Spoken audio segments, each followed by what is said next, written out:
Hi there, and welcome back to another episode of Transcend the podcast. I'm really excited to have you here because today we're going to talk about one of my favorite topics, and I have 10 questions that you should ask yourself before you bring on a business partner. People ask me these things all the time, and these are the same questions that I ask folks when they have already decided to partner with somebody and I have to draft their operating agreement or the bylaws for their corporation. So these are questions that are super important that I want you to consider before you even think about having the conversation with a potential business partner. And if you've already had the conversation, then make these questions a part of your conversation. And if you've already started the business, formed an LLC or a corporation, or just started doing the work, go back and revisit these questions and put the answers into your operating agreement for your LLC or into the bylaws for your corporation. Okay, question number one I want you to ask is, do you really need a business partner? Do you actually need a business partner? What I find is that a number of people choose business partners because they lack the confidence to do it on their own, or because they lack the financial resources to start the business on their own. But I'm here to tell you, most people do not actually need a business partner. Now, there can be some value in having a business partner, someone to share the work with, someone to bounce ideas off of, all that kind of stuff. But there's also some real consequences of having a business partner. It's like a marriage. I want you to actually think about this relationship with your business partner as diligently as you do think about who you are going to marry or do life with. Because business is a big part of your life, you're probably going to end up seeing your business partner more than you actually see the other people in your life, right? We spend more time at work than we do at home with our families in America. So it's a really important decision to make, to think about who do you want to bring on and what is the role that they're going to play. And if you can do this by yourself or with partnerships that don't result in ownership partnerships, I would encourage you to really think about that, because then you can make decisions in the way that you want to go and you don't have to bounce them off of anybody else. But if you and your friend or you and your spouse or you and whoever have come up with this really great business idea and you want to do it together, then by all means have at it, but keep listening to the next few questions on the list. Okay, so number 2 is, what is this partner actually bringing to the table? That's a really, really good question. And the flip side of that is, what are you bringing to the table? So you don't want a clone or a carbon copy of yourself. You want to expand the skill set of the ownership, not duplicate the skill set of the ownership. So if both of you are really good graphic designers, who's going to do, I don't know, the business forecasts and projections, right? I am good at the legal stuff. I'm not great at the marketing stuff. So if I'm going to bring on a business partner, I want somebody who can add to my skill set and not duplicate my skill set. You want as many diverse skills as possible. So 1, you can cover more of the things that need to get done, but also 2, you're not stepping over each other and trying to do the same thing and disagreeing about how it should be done. Ideally, both partners can work in their zone of genius, the things that they're really good at and the things that they love to do, and the other partner trusts them to do that. So what are you bringing to the table? What's your skill set? Are you bringing money to the table? Are you bringing sweat equity? So are you going to be the one that's actually doing the work to get the business off the ground? Maybe you're popular. Maybe people like you. And so that new restaurant that you're trying to start, you're pretty convinced that you can get a number of people as patrons to come into the business because of your stature in the community. Those same questions go for the potential business partner. What do they bring to the table? Do you need money from them? Do you need them to actually do the work? What about their sphere of influence? And also, there are many different ways to get money. You don't have to make everybody a part owner of your business just because you are asking them for money and hoping to get money from them. So think about that. Number 3, what are the expectations? Now, this one is huge. Again, think about relationships. Think about this just like you're getting ready to get married to somebody. One of the things that people don't do very often is we don't discuss what our expectations are. We have them, but we don't often communicate them clearly to the people that we are working with or that we are in relationship with. So I heard a while ago that resentment is really just unmet expectations. And I think that is so true. So you have to get really clear on communicating your expectations, which means you have to know what the expectations are. And do you expect the person to work just as hard as you? How do you measure just as hard? Do you expect them to be there from sun up to sundown? Do you expect them to work remotely or while they're traveling, or do they need to work right next to you in the office? What happens if you need money? Do you expect them to work just as hard as you or to take over the fundraising responsibilities? Are you going to split those 50-50? Are you not going to split them 50-50? What do you want from this person? How are they going to show up for you in this business? And how are you going to show up in this business? This is a huge thing, and it is a communication skill, really, to be able to communicate the expectations. I have a business that I have worked with for a number of years where the expectations are being unmet in the business, and because of the way that their operating agreement was written, it was hard to work around that because one owner wasn't living up to the expectations of the other owner. The other owner felt like this other guy was hurting the business and they didn't know what to do because they didn't have that spelled out in their operating agreement. So what are the expectations? Do you want someone there when you're there, or can they work from afar? What is it that you want? There's no right or wrong answer, but think about that before you bring somebody in. So if you're the one that's making the offer, then you can say, this is what I expect from you to be part owner of my business. And then you would codify that. You'd write it down and put it in your operating agreement or in your partnership agreement. Okay, number 4, what happens if we don't meet these expectations? This is another big question. So what are the expectations? But then what happens if your partner doesn't meet them? Do you get to remove them from ownership? Do you take away some of those responsibilities and they remain in owner? How do you plan to communicate? How do you plan to move forward?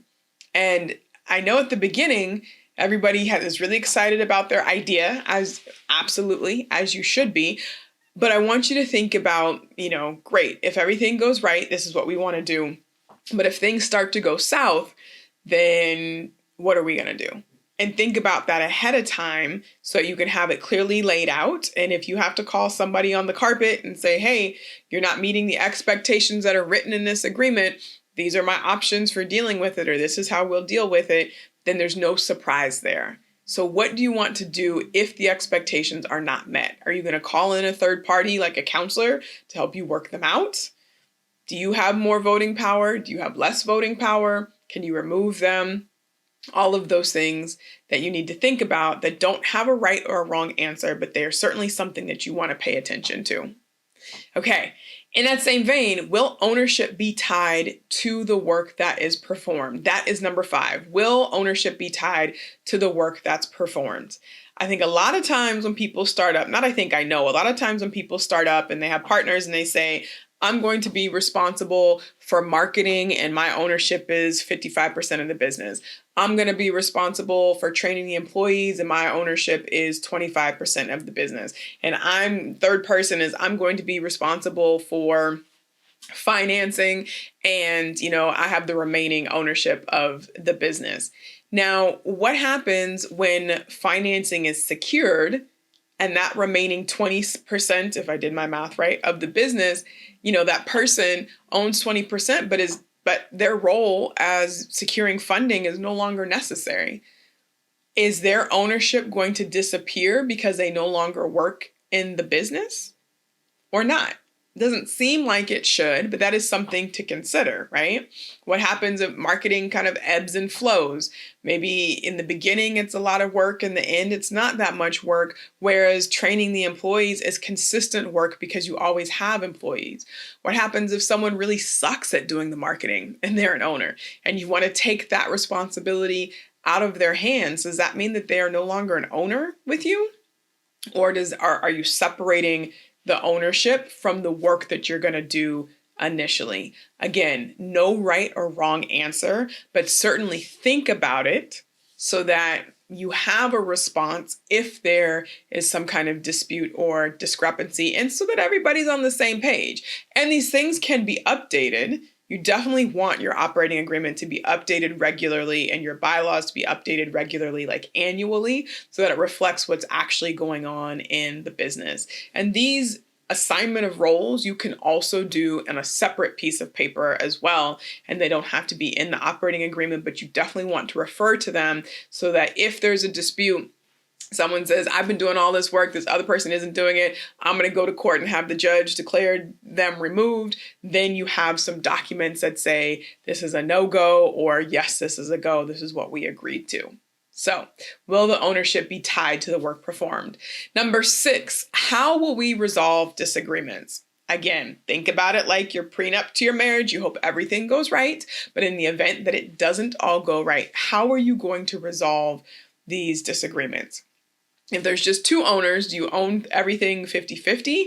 If yes, then you probably want to have a contingency of agreeing to bring in a third party, whether it's a formal mediation or someone that both of you all trust that knows about your business to help you resolve and talk through things.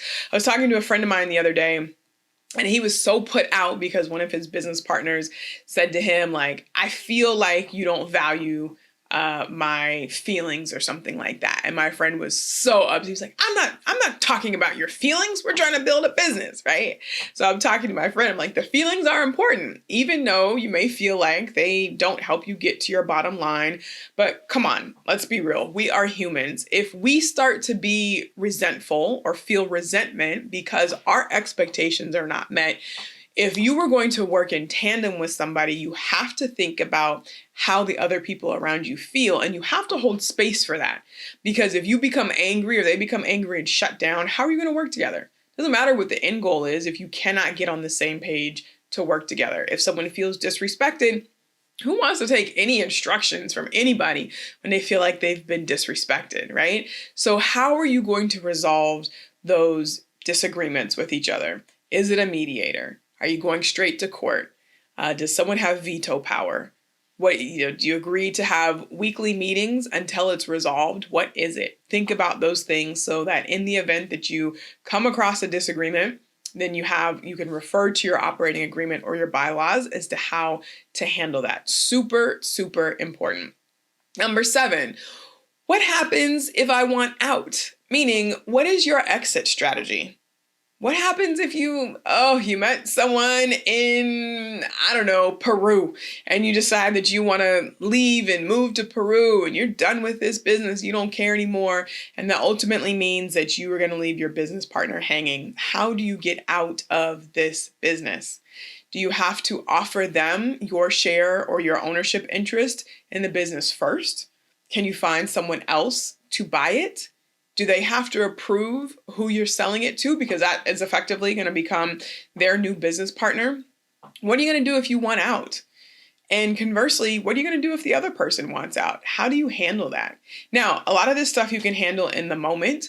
You can decide, maybe you want out, but you're willing to accept monthly payments until your piece of the company or your ownership interest is paid for the company. That kind of stuff you can work out, but you should have in there, if you want the first right of refusal, meaning if your partner leaves or they want out, they have to come to you first. If you want that first right of refusal, put that in your operating agreement. Another little bonus tip in there is that if you need to decide ahead of time how you are going to value the company. Again, worked with another business that one of the business partners wanted out, didn't want anything to do with the company anymore, but wanted to be paid out his value of the ownership. They did not agree ahead of time how they were going to value the company. On the books, the business was still in the red because they had just started up a couple years earlier and had loans that were outstanding. In person, the business looked like it was great because it's packed every Thursday, Friday, and Saturday. It's become a popular staple. The food is good. People enjoy going there to hang out. There's a discrepancy. It looks valuable in the community. On paper, it's not valuable. And in order to resolve that, they were going to have to agree to have an independent business evaluation done that costs between $5,000 and $15,000, depending on where you go. If they would have resolved that issue ahead of time, we wouldn't have had to spend the 3 or 4 hours in mediation agreeing on how we were going to value the business that fit for both sides. So that is something to think about. What happens if you want out? Can you walk away? Can you sell? To whom can you sell? How are you going to determine the value, especially of things like restaurants, things like that, right? Where the items within the restaurant, the furniture have a value, but that might not have anything to do with the value that's on the books. Okay, number 8, can I remove my business partner? And can my business partner remove me? And if so, how? What happens if they just stop showing up? If they disappear for 30 days? What about 3 months? What if they don't disappear, but I feel like they're hurting the business? What can I do? How do I get them out? Can I get them out? It's a good question. So think about that. Again, can you remove your business partner? Can your business partner remove you? That's question number 8. 2 more to go. Number 9 is, what is my vision? What do you want to do with your business? And is your partner in line with that business? Are you trying to go to the same place? Or are you already at the beginning thinking that you want different things for the business? And if you want different things, can you divide the business so that you're both working towards those goals? Or does that actually mean you're not compatible as business partners because you don't want the same things? So where are you going and how do you plan to get there? Business is hard. It is a challenge. It can be a lot of fun and it has lots of rewards. But the last thing you want to do, again, like being in a marriage, if you don't have the same goals for partnership and success, or if you disagree about what partnership and success looks like between the two of you, then you're not going to be on the same page. And it's going to be really, really hard to be in business relationship with that business partner. Number 9. Nope, that was number 9. What is my vision? Number 10, last one, is, are you willing to work through the tough stuff? Are you willing to work through the tough stuff? Again, entrepreneurship is a challenge. It is the biggest emotional roller coaster that I have ever been on. Lots of highs, lots of lows, especially in the beginning, right? And sometimes you can experience the range of highs and lows all within the same day or within the same hour. And if you are doing that with somebody, you are going to be tested. You're going to have to work together, just like any other relationship. So, are you willing to take the time that it takes to make sure that your business relationships are top notch, so that you can reach your business goals? A lot of people don't have what it takes and don't have the desire to work through things. I think in our instant society these days, overnight sensations, being flooded with images and thoughts about, getting something easier, getting something better, and that we should all be catered to, we are not as equipped as we used to be as a society at working through the tough stuff. We're just not. But are you willing to stick it out and work through the tough stuff to find success with your business partner? If yes, great. If not, do business by yourself. Because most of you all don't actually need a business partner. A lot of you want one for comfort because you're not yet confident in your skills, but you can do this by yourself. Even if you build a team, build a team. You need a team, but it doesn't mean you need a team of owners. It could be the right move for you, but you also might be able to do it yourself. So, as I recap real quick, 1 through 10, number 1, do you really need a business partner? 2, what is the partner bringing to the table and what are you bringing to the table? 3, what are the expectations? 4, what happens if we don't meet these expectations? 5, will our ownership be tied to the work performed? 6, how will we resolve disagreements? 7, what happens if I want out? What's my exit strategy? 8, can I remove my business partner and can they remove me? 9, what is my vision? Is it shared or is it different? And number 10, are you willing to work through the tough stuff? Ask yourself these questions before you decide to bring on a partner and write down your answers and then see where you go from there. All right, until next time.